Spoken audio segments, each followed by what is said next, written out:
making his way to the ring.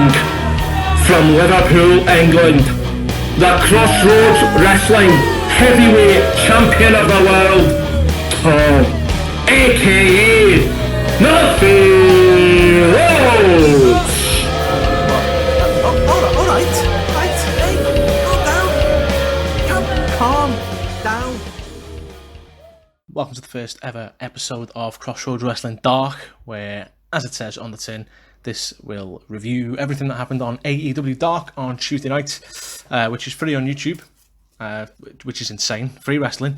I'll be discussing what's going on, what it all means, who you should keep an eye on. Remember, you can follow the show at Crossroads Wrestling with no G, and you can follow me at the Murphy Rhodes. So, the show last night was about an hour and a half long, which is beautiful. So much wrestling, though. It's a lot to consume, especially when it does feel a lot of the time that AEW Dark is squash matches, I suppose. It does certainly feel like a platform to just push wrestlers on the main roster and give them wins on their record. But you know, it's not all that, and I think a lot of people aren't watching AEW Dark because they think it is all just squash matches. There is a fair bit of storyline in there, and you know, you might miss things. So I recommend watching it. It's free, you know. What's the harm? So the show started with Taz calling himself a miserable bastard, and then calling everyone else a miserable bastard. I love Taz. He's great. He is a miserable bastard, and yeah, that was nice. First match was Capital Vices, Sin and Money. Money is the most terrifying looking man I've ever seen in my entire life. He looked like a caricature of a wrestler rather than actually a wrestler. He literally looked like a caricature. He looked like a fake cowboy in the face, though. He looked like a villain from a video game. But not a big one, just sort of like a grunt. You know, like a Red Dead Redemption sort of like enemy of some variety, like a bandit or something. He literally looked like a bandit. So it was Capital Vices, Sin and Money, plus John Cruz, who it just looks like a Johnny Gargano and Tommaso Ciampa love child. If you literally look at him from the side, you would think it was Johnny Gargano. They faced Jurassic Express, all three of them, Jungle Boy, Marko Stunt and Luchasaurus. I love how AEW put Pyro on their free YouTube show for the Jurassic Express, but multi-billion corporation WWE are hesitant to use it on their fucking pay-per-views. What's that all about? Excellent though, you know. Tony Khan splashing the cash, but you know, it's good. It makes me feel comfortable and safe. It makes me feel like even though there's a pandemic, they've still got money to throw away on explosions. Yeah, Sin slapped Money in the face at the beginning of the match. Very, very hard, I thought. You know, it's nice. It was obviously their debut. As far as I'm aware, I don't think I've ever seen them before on AEW. It was nice that, you know, psych him up at the start of the match, give him a slap in the face, but it really was, you know, he may as well have knocked him out. So I think this proves that Jurassic Express, who eventually went on to win, only won because the jobbers were weak. Weakened by a slap in the face. Why is Marko Stunt with them? Is my big question here. It still makes no sense to me. It doesn't naturally feel like he comes from the jungle. I don't understand the storyline or why he's there. Who would you rather see? I later on in the night somebody debuted, and I think that might be the person that I want to see, but I'd need to see more of them, and I'll mention that again when I get to it. But yeah, if there's anyone in particular that you would rather see in place of Marko Stunt in the Jurassic Express, comment, let me know. Tell me why. And if you think Marko Stunt does fit the Jurassic Express, then tell me, explain to me why does he belong? You know, this guy, I know he's got a lot of haters. I don't hate him. I just don't think the chemistry makes sense to me. But if you can change my mind, then go for it. Sin took an actual knee off Lucha to the face of Luchasaurus. I think he'll be tasting his knees for weeks, to be honest. Sin and Money literally look like bad guys from Red Dead 2. That was ridiculous. It looks like they just popped to NXT, grabbed Gargano and Ciampa, made them breed, waited 9 months, and just made their love child tag with them. Yeah. Near the end, Marko Stunt ran around screaming everyone to death, doing a numerous amounts of tope suicidas, and Jungle Boy got the pin on Cruz after a double team with Lucha. Nice starting match. Yeah, I think the most that I took from that was the Marko Stunt situation. I would like to know what you all think. Next matchup was Brandon Cutler with Peter and Peter Avalon with Leva Bates against SCU, which was comprised of Frankie Kazarian and Christopher Daniels. I literally said, Christopher Daniels seems to be doing a lot less tag wrestling in my news flash the other day. So that was a lie, because here he is in a tag match. Shows that I know what I'm talking about. Cutler and Avalon storyline is if you haven't been keeping up to date with it, they're both on a losing streak. They've never won a match in AEW. They were competing to try and win the first match, didn't get into it, didn't manage to do it. Leva Bates said, you're going to tag together, then you'll get your first match. Then you get your first win, sorry. They still haven't managed to get a win. So, this is obviously leading to a match somewhere between the two of them, where only one can win. Personally, I'd love to see a double count out when that match finally happens, so that they never ever win. They don't need to. That's the beauty of these two. Brandon Cutler maybe less so, but Peter Avalon never needs to win a match. I love him. He's great. He reminds me of what Dr. Robotnik or Eggman from Sonic must have been before he let himself go and decided to start beating the shit out of the hedgehogs. Which, funny enough, Sonic is blue and Leva Bates has blue hair, and she was blue pants in NXT. The plot thickens. And also, if thinking about it, if Avalon is Eggman, Cutler's Sonic, and Avalon fucking tried to pretend he was going to throw the dice at the beginning, grabbed it and went to throw it dead hard, which surely would have been fine.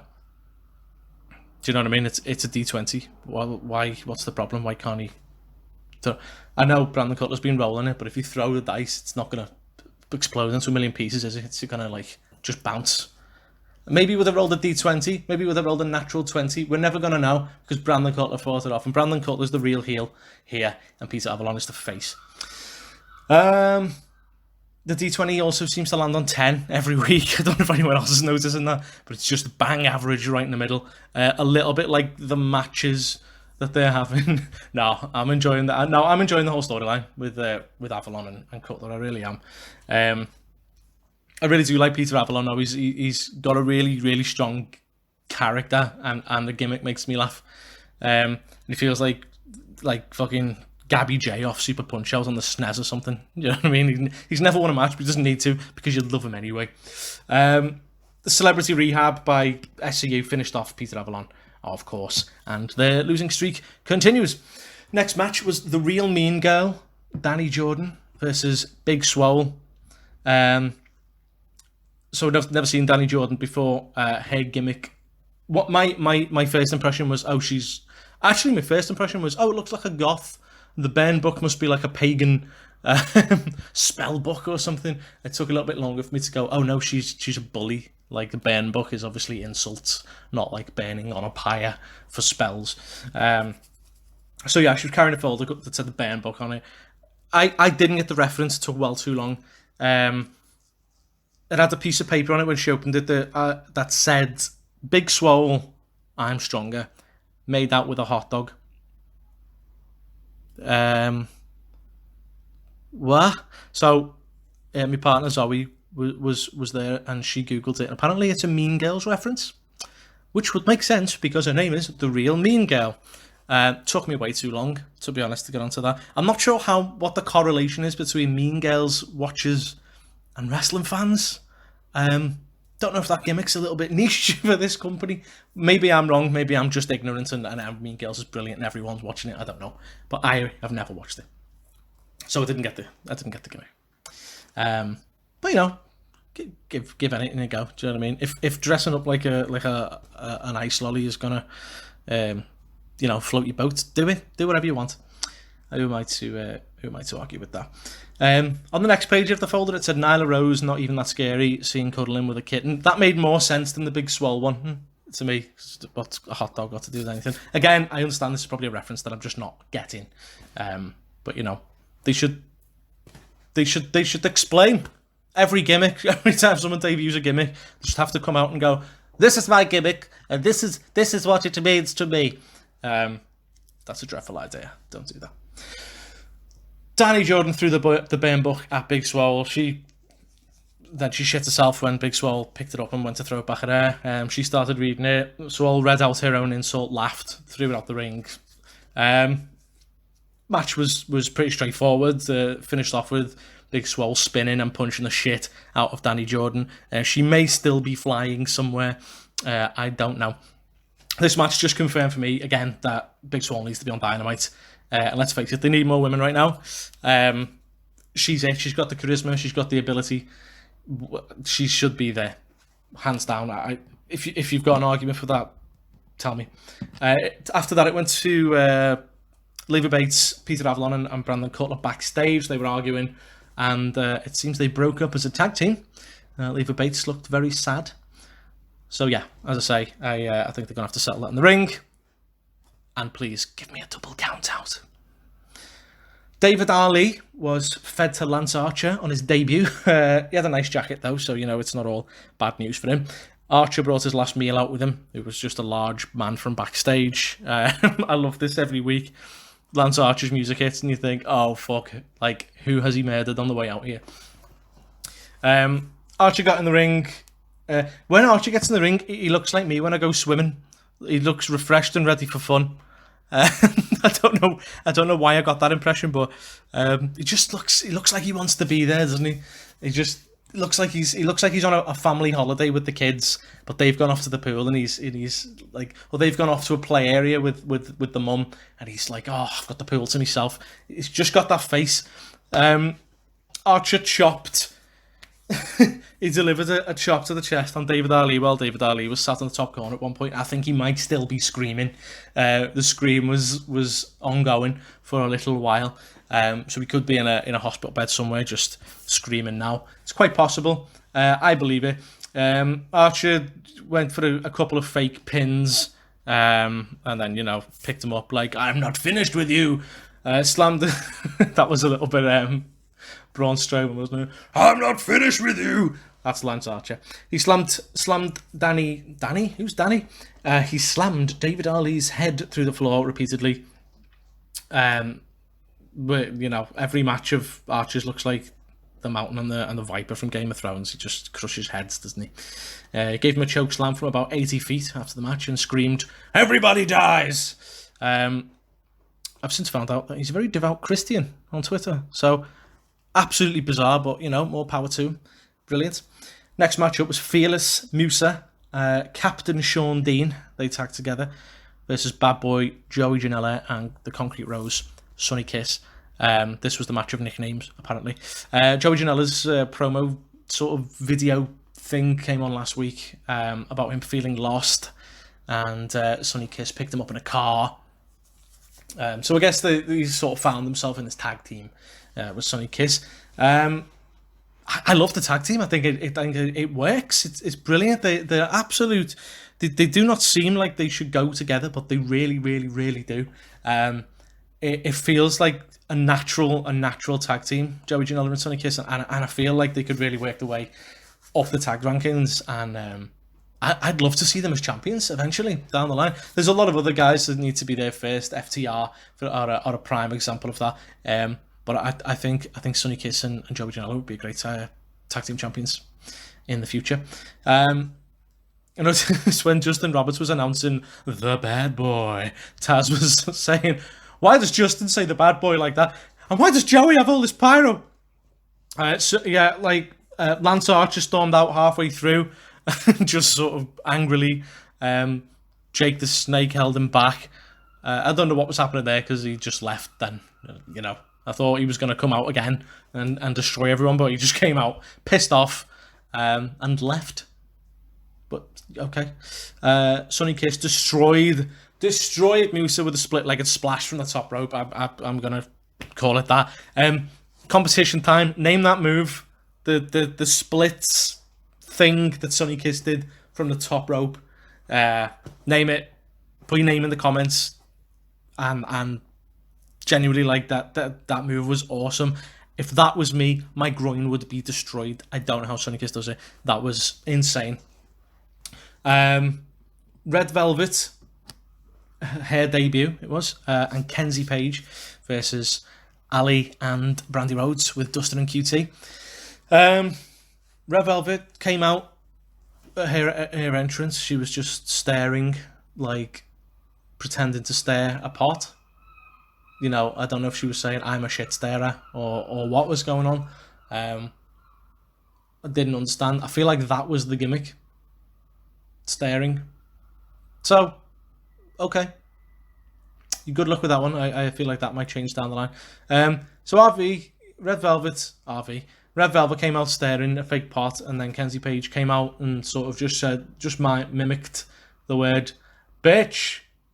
I don't know. You tell me what is going on. But you know, I thought this is a good opportunity for these women to impress with all the injuries at the moment. Brandy Rhodes and Dustin Rhodes came out separately to Ali and QT, which was a nice touch because obviously there's a lot of shit going down there.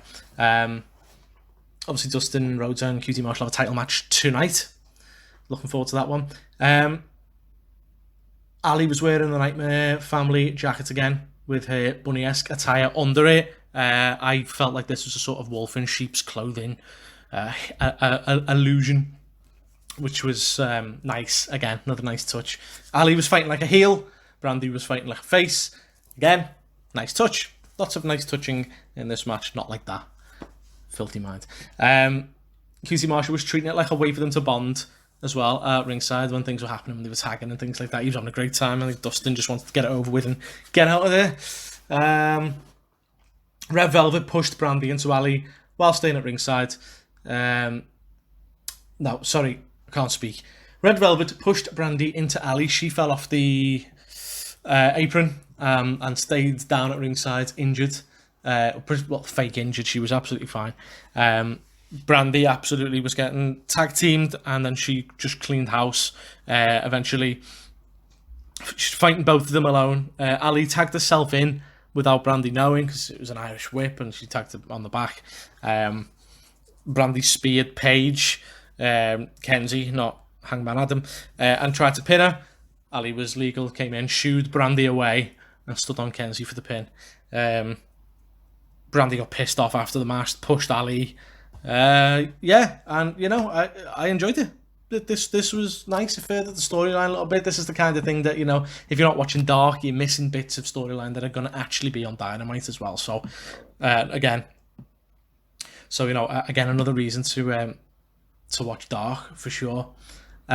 Next match up was Lee Jobber Johnson. He could be called Lee Jobber Johnson. Lee Johnson, which I didn't realise until today. He's actually Big Shotty. I think it's Big Shotty Lee Johnson. He was facing off against Shawn Spears with Tully Blanchard.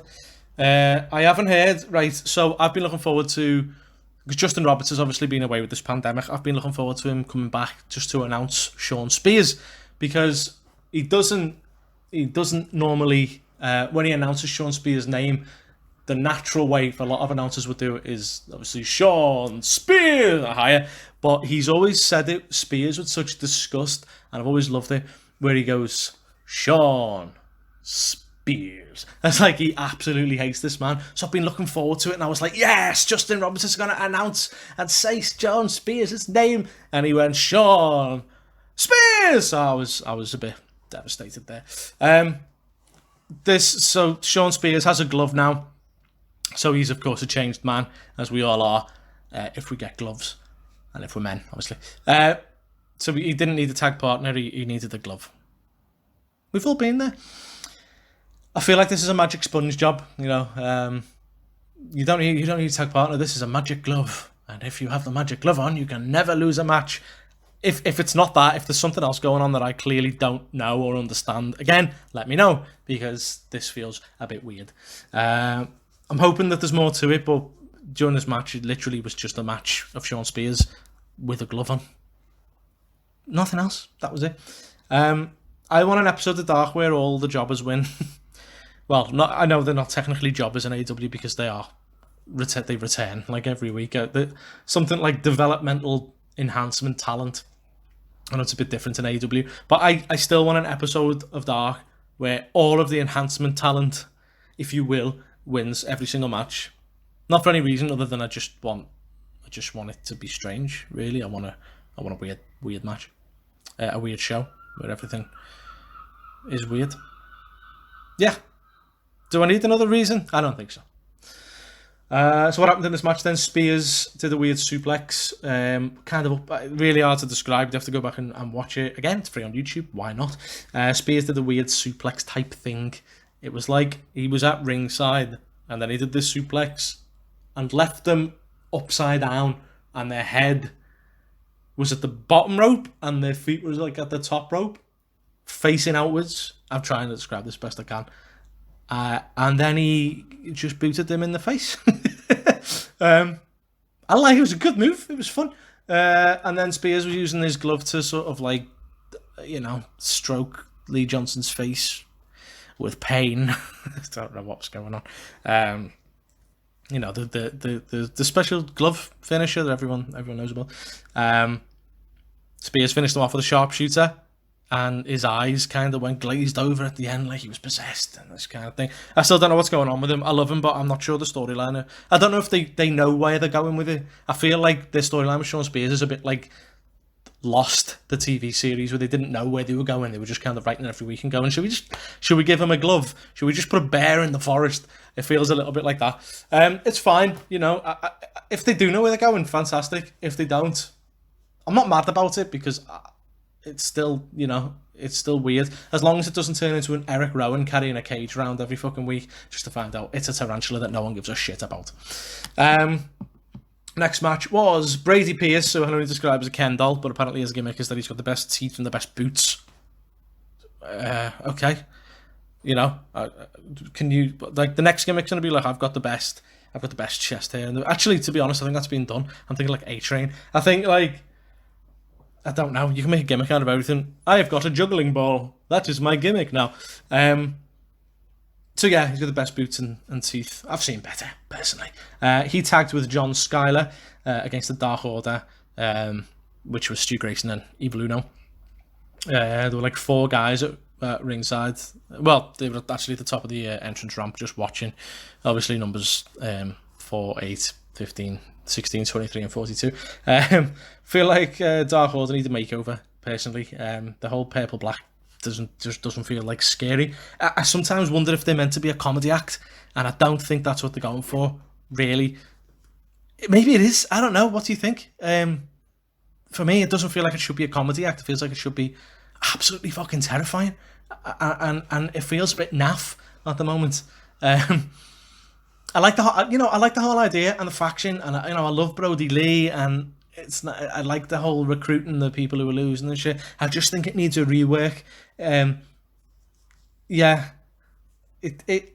enjoying it, but every week I kind of hope for more for them. The masks just look a bit daft and that,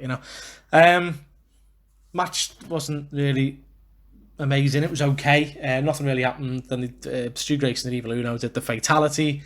That was the end of the match. Brody Lee, aka Serge Tankian from System of Down, popped out for a gander, but the match had already finished. Griff Garrison, I think this was his debut. My immediate thought was, is this Jungle Boy's brother? Faced up against Jimmy Havoc, not a man you want a debut against, for sure. I think I found my Marko Stunt replacement, Griff Garrison. Not on ability, charisma, or anything else, just on the fact that he looks related. They could train him up, just swap Marko Stunt out, put Marko Stunt on Dark. Sorry, Marko, mate, you're just not for me, pal. Justin Roberts introduced Jimmy Havoc's weight in pounds this week. It's usually from Camden Town, weighing 14 stone, which is nice because he's English and it's an English weight measurement or whatever. And Americans weigh in pounds, but he introduced it in pounds. I don't know if he just made a mistake or what. I feel like as soon as he said pounds, Jimmy Havoc pulled a confused face, but I don't know if that was at Justin Roberts or just at life and the world. It's a confusing time. It's a confusing place. Austin Gunn and Havoc exchanged some sort of bullshit between each other a couple of times throughout the match. I really did like Jimmy Havoc getting counted out. Not to 10, obviously the ref was doing his 10 count. Havoc rolled back into the ring, put one finger up at the ref, and rolled back out. Boss, love Jimmy Havoc. He DDT'd the hell out of Griff Garrison to win, which was obviously the right result. But yeah, you know, Jungle Boy, Griff Garrison, and Luchasaurus could be the new faction. Last two matches now. We had Skylar Moore versus Penelope Ford with Kip Sabian, who brought a dog with him called Oscar Sabian, who looked fucking sound and laid back and spoilt rotten, as he should be. I thought, Skylar, if you're listening, I'm sorry, I thought you could use some training. She wasn't really with it at all. There seemed to be quite a few mistakes. Nothing major, no massive botches or anything, but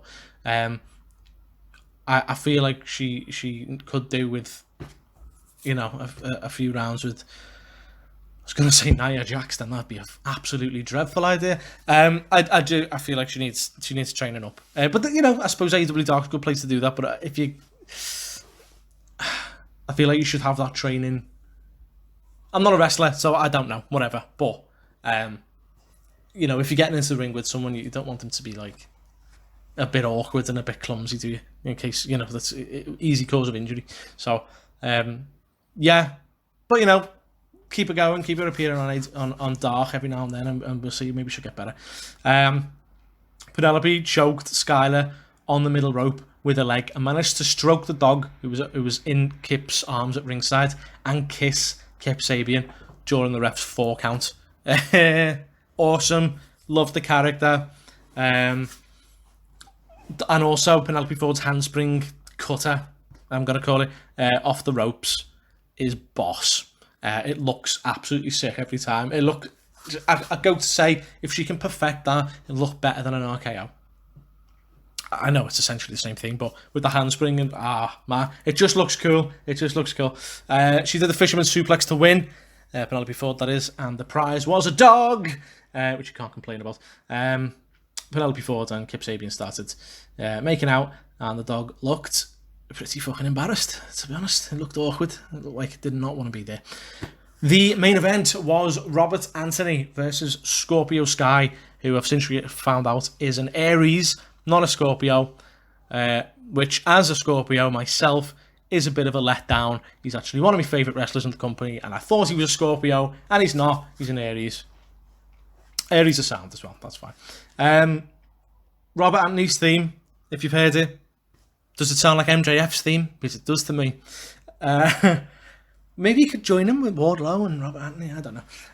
Robert Anthony did the Death Valley Driver, and I actually thought he might have won the match for a split second, but it was 4 a.m. and I was very tired because I watched it a bit later than it was on. So maybe he was miles away, but I did think he looked all right. Robert Anthony I've seen him a couple of times, but I thought this was his best match by far. TKO from Scorpio Sky to finish it. I'd like to see a Scorpio Sky singles run. I think he'd be absolutely brilliant. TNT Championship run would be great. I know, you know, you can draw comparisons. He is very, very much the AEW version of Ricochet, but you know, you can't fault Ricochet. Ricochet's amazing. Scorpio Sky's amazing. So I'd like to see it. I think Scorpio Sky's got a great future ahead of him in AEW. I'd keep him as a face. I think he's a great face as well. But yeah, no, he's pretty excellent. I noticed that Excalibur also had the same thoughts at the end, and he actually said, if Scorpio Sky get a singles run, then, you know, the sky is the limit. And Taz finished the show by going, oh, wow. So that was AEW Dark. What did you think? I really enjoyed it. I always enjoy it every week. I know what to expect, really, with Dark, but it is a good opportunity to look at potential talent for the future. If that's your jam, I love doing that. I will continue putting this show out just on YouTube every week as well, because they're putting Dark on YouTube. Why would I try and limit listeners to this, to the coverage of it as well? That would be absolutely ridiculous. So I will keep putting this on YouTube as well. Like I'll be putting all of my shows, at least for now. Who knows what the future holds. that has been the Crossroads Wrestling AEW Dark review. Remember to follow the show at Crossroads Wrestling without the G, and follow me at the Murphy Roads on Twitter. We are also now, the weekly show, the AEW Dynamite review show, is now on Spotify, and it will be going on other popular streaming platforms very soon, so get on there. Give me a like, subscribe to me, follow. Peace! Now leaving the ring, tail between his legs, it was your host, Tom, aka Murphy Rhodes.